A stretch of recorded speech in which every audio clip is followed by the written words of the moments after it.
Se a pessoa tem tempo, tem conhecimento, leva jeito sobre negociação de imóveis, investir em imóveis físicos é muito mais interessante porque a pessoa vai comprar aqueles imóveis muito baratos, comprar imóveis em leilão, tem uma proximidade com o inquilino, vai garantir um resultado melhor do que os fundos imobiliários oferecem, porque os fundos imobiliários têm intermediário, tem um gestor de fundo, né? Tem um ativo de grande porte entre muitos investidores. Então, o que é um fundo imobiliário? É uma forma de você participar de um setor promissor no Brasil de maneira organizada. Se é organizada, tem conveniência. Tem conveniência, está pagando um preço por isso. Então, para se livrar desse preço, você vai ter que usar seu tempo. Eu, por exemplo, para mim sempre foi um drama negociar imóveis. Não sei se vocês têm ideia. Você chegar num cartório para assinar um contrato de venda, e a pessoa fala, você não é aquele especialista do livro lá?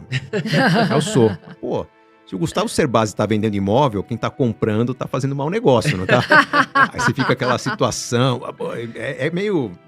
eu me exponho, é constrangedor. Alguns falam, mas monte um negócio. Cara, isso para mim, meu tempo é muito caro. Né? Principalmente o número de negócios que eu tenho, minha hora é cara. Então, eu gosto de fundos imobiliários pela praticidade. Não é para ganhar mais do que eu ganharia com negócios reais. Isso vale para empresas. Onde eu acho que eu vou ganhar mais negócio, investir mais dinheiro, vou ganhar investindo em ações ou montando um negócio? Cara, se você é bom de negócio, com certeza vai empreender. Só que vai te tomar horas e horas e noites de sono, mas você tem que levar jeito para aquilo. Se a pessoa sabe que o Brasil vai crescer e não leva jeito para negócios, monta uma boa carteira de ações. Então, todo o mercado financeiro, estamos falando de fundos imobiliários, de ações, podia falar de fiagro, investimento em reservas florestais. Cara, se você não entende de mato, de árvore, não vai pisar na terra. Né? Invista num fundo que faz isso. Você sempre está dividindo com alguém o seu resultado. Tá? Então, dividir o resultado sempre tende a ter uma rentabilidade mais previsível, porém menor, do que aquela quando você assume o próprio risco. Legal. Eu vejo muito isso, porque às vezes a pessoa fala assim, e é verdade, tem gente que tem essa inteligência de comprar um imóvel, 200 mil, vou vender por 400. E ela tem caixa para fazer isso. Agora, o grande problema é que a maioria dos brasileiros, infelizmente, eles não têm essa, não digo nem inteligência, essa competência, habilidade de fazer isso. Habilidade. São algumas pessoas, muitas pessoas têm, e outras é melhor ficar no fundo imobiliário mesmo. Falar, não, eu vou... Mas o que eu acho importante é você começou, tenha constância. Eu sempre falo isso, sabe por quê? Porque tem gente que põe ali, né, André? R$1.000, exemplo, R$500. Só que ela não continua. O que acontece? Ela fala, mas não tá rendendo, não tá dando certo. Não é que ela não tá dando certo ali no fundo imobiliário ou em qualquer ativo, é porque ela não está tendo a disciplina, a constância de continuar, né? E o entendimento também, né? Porque não tá rendendo por quê? Por que tá caindo? Entenda, porque a gente tá falando de fundo imobiliário não deixa de ser um ativo real. Você está investindo em cotas de um fundo que tem participações em prédios, em portos, em aeroportos. É diferente quando a gente fala de, uma opção de compra e venda, que pode virar pó no meio do caminho. Quando a gente fala de criptoativos, né, que é o assunto da moda, mas os fundamentos são bem limitados. Então você faz algumas apostas num certo ativo, por isso que a gente recomenda ter uma parte da carteira naquele tipo de ativo. Agora, eu recomendaria alguém ter 100% da carteira em fundos imobiliários? Se cuidar para que uma parte dessa carteira, 100% não, né, mas que um pedaço seja reserva de emergências, liquidez imediata. Quer montar uma carteira de renda? O único cuidado é uma diversificação eficiente.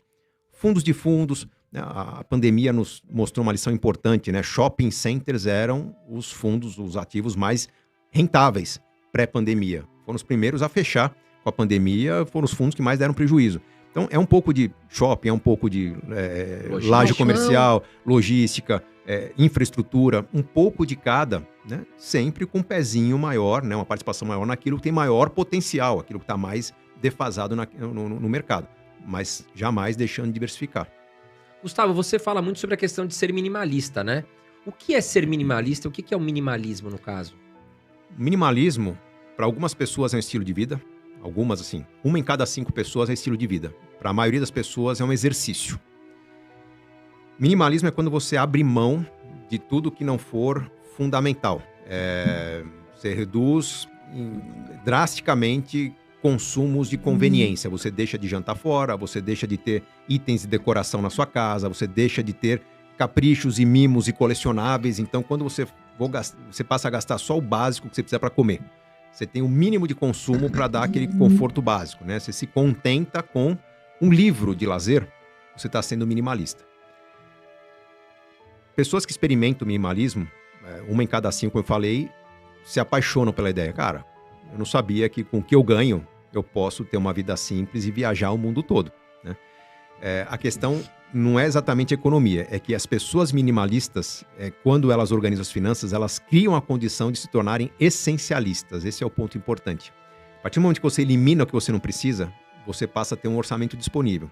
Com orçamento disponível, você pode poupar muito para o seu futuro. Um pouquinho mais de perspicácia, você poupa o que é adequado para o seu futuro, mas passa a gastar muito com o que é importante para você. E aí que eu acho que é o grande barato, porque a pessoa se higienizou daquele consumo que todo mundo tem que ter um streaming de vídeo, todo mundo tem que ter um streaming de música, todo mundo tem que ter uma casa espaçosa, todo mundo tem que jantar fora, todo mundo tem que viajar. Não. Para. Enxuga tudo por alguns meses. Enxugou, sobrou dinheiro, agora começa a gastar com o que te importa. O que te importa?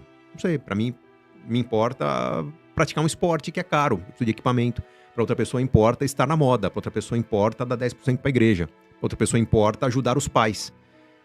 Essencialismo é você gastar bem com o que realmente importa para você. As pessoas se tornam mais felizes, mais motivadas quando começam a ter uma vida com melhor significado. Qualquer pessoa vai errar se tentar sugerir o que é importante para você. Você é diferente da Carol, que é diferente de mim, que é diferente de qualquer pessoa que está nos ouvindo. Cada um tem paixões.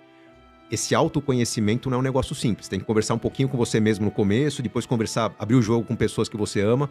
E, cara, o que eu tô perdendo da vida, né? Um exercício legal que eu sempre faço é volta pra adolescência e tenta pensar no que você queria ser quando você crescesse, o que você queria fazer na sua carreira. Aí você seguiu uma carreira pelo que dava grana. Cara, que tal agora você dedicar um tempinho a aprender aquilo que você gosta, aquilo que tem sentido pra você? Você começa a se tornar uma pessoa mais autêntica e feliz. Você vai soltando umas amarras com que era só grana pra você. Uma pessoa essencialista é uma pessoa que contribui melhor para a sociedade, porque ela, fazendo o que gosta, estudando o que gosta, ela vai ter o maior ímpeto de fazer e estudar do que pessoas que fazem aquilo por obrigação. Ela tende a ser um aluno, um profissional melhor do que os outros. Vai se destacar mais do que a média, vai ser mais recompensado do que a média, vai crescer mais do que a média. Então, as pessoas ficam melhores quando descobrem o caminho. Para descobrir esse caminho, tem que investir nesse caminho. Tem que fazer cursos nessa área. Sim. Eu tenho que estar próximo de pessoas que estão nessa área. Tem que criar um network nessa área. Então você vai ter uma vida melhor para chegar nesse essencialismo. Eu acho que o minimalismo é um caminho. Legal. Desapega do convencional, desapega do consumo para se tornar uma pessoa essencial no segundo momento. Legal. André, antes da gente fazer, porque assim, a gente tem um quadro aqui. Vou separar algumas perguntas aqui. A gente tem um quadro aqui que chama ping-pong. Que a gente pergunta, exemplo, café ou chá? E aí você responde só um. Não tá pode bom. ser. Mas antes da gente fazer esse quadro, nós vamos abrir para as perguntas de vocês. Porque aqui as pessoas assistem, elas querem aprender. Você que tá aí, tá se dedicando, isso vai ser muito bom pro seu futuro. Então por isso que a gente traz os convidados, a gente corre atrás porque a gente quer que você evolua. André Dias, você pode ler para nós as perguntas que tem aí? Vamos lá, Douglas Camargo. Serbasi, quais as maiores dificuldades que os brasileiros precisam superar para atingir a liberdade financeira? Qual é o futuro também do INSS no Brasil? Obrigado. Bom, 2 perguntas. Dificuldade a superar? Volatilidade, não só nos investimentos. Mas o Brasil é volátil. O país é uma coisa depois da eleição do presidente, é outra coisa quando chega a próxima eleição, é outra coisa em época de Copa do Mundo. A gente tem muito sobe e desce no país e tem muito sobe e desce ao longo do ano. O brasileiro consome muito no fim do ano, fica muito endividado ao longo do ano. Então, esse sobe e desce, essa inconstância é o grande desafio. O brasileiro tem que montar uma estratégia para seu consumo e seus investimentos vencerem essa volatilidade. Como? É o que eu explico nos meus livros, chamo de orçamento resiliente. Você ter, de novo, custo de vida um pouco mais baixo, gastar mais com lazer, com qualidade de vida, itens que diante do imprevisto podem ser cancelados e te trazem, não vou dizer que felicidade. Você cancelou, ver o jogo de futebol do seu time favorito não é prazer quando você está lidando com imprevisto, mas te dá tranquilidade. Você perdeu um jogo agora, você vai ter um jogo mês que vem, porque você resolveu o problema e no mês que vem volta o seu orçamento. Essa tranquilidade de lidar com imprevisto é importante no investimento, é o mesmo ponto. Com relação ao INSS, eu acho que o INSS ele não tende a piorar. Nós estamos envelhecendo como país, mas o brasileiro está amadurecendo como investidor. Então o INSS ele vai continuar sendo, desculpem a palavra, essa miséria que é hoje, né? Nós vamos contar com o suporte do governo, talvez no formato de um salário mínimo no futuro, mas as pessoas vão sofrer menos com esse salário mínimo, porque todos terão um complemento ao INSS. Eu acho que o INSS, se nós tivermos um bom trabalho de educação financeira, aí vai uma missão minha, de vocês, de todo mundo que faz esse trabalho, acho que a gente pode ajudar a acabar com o INSS no futuro. Com os Estados Unidos, o 401k, né, que é nada mais que um plano de previdência privado, substituiu a ajuda governamental. Cada trabalhador constrói o seu fundo, a sua fonte de renda para o futuro. Acho que a gente tende a ir para esse caminho. Legal. Vamos lá, Samuel Dias, que deve ser da nossa família. Serbassi, você fala de poupar, começar com pouco. Minha pergunta é, para quem tem pouquíssimo capital, aonde colocar o pouco que vai poupar, em qual ativo? Ou poupança, ou CDI, nos dá uma luz. Pro primo Samuel aí. Samuel, você tem pouco, cara, provavelmente você tem pouca renda e pouco para poupar. Eu não pensaria muito nem em poupança, nem renda fixa. Eu formaria uma pequena reserva de emergências, tá? Renda fixa mesmo. E pode começar a poupar mais? Invista em você. Faça cursos, qualifique-se, adquira ferramentas que vão para o seu currículo, aumente a sua empregabilidade para aumentar esse pouco que você ganha. E aí vai uma outra lição importante, sem nenhum julgamento de valor. Vamos supor que você ganhe 1.000 por mês, número redondo. Vamos supor que com o seu estudo, com o investimento que você fez em você, você passe a ganhar 1.200. Eu quero que você não gaste esses 200 a mais. Aí você vai começar a investir os 200 para formar um pé de meia, e quando você passar a ganhar 1.500, você passa a viver com 1.200. Viva sempre um degrau abaixo. Essa é a receita infalível para a gente ter sempre um fôlego para crescer, sempre trabalhar em investimentos e jamais deixar de se qualificar. Quem ganha pouco, invista em si mesmo. Legal, vamos lá, o Luciano. Eu tentei ler aqui, eu não entendi muito bem, Gustavo, vê se você entende. Como liquidar empréstimo com desconto no salário? Portabilidade de banco seria a solução? A pergunta dele é Luciano, né? Luciano. Não, é empréstimo com desconto no salário, empréstimo consignado. Deve ser isso. Não dá para... Se você for antecipar, Luciano, dificilmente tem negociação, tá? Ele já está num piso de juros que os bancos aceitam receber. Então não tem negociação para liquidar antecipadamente. Consequentemente, não vale a pena antecipar a liquidação. O que eu recomendo, tem dinheiro para matar 3, 4 prestações? Aplica, deixa esse dinheiro crescer, paga a próxima no mês seguinte e sobra um pouquinho mais para você. A portabilidade entre bancos, sim, funciona, né? Então não é com a ideia de liquidar automaticamente, mas com a ideia de você eventualmente substituir essa dívida por outra. Tem uma reserva financeira?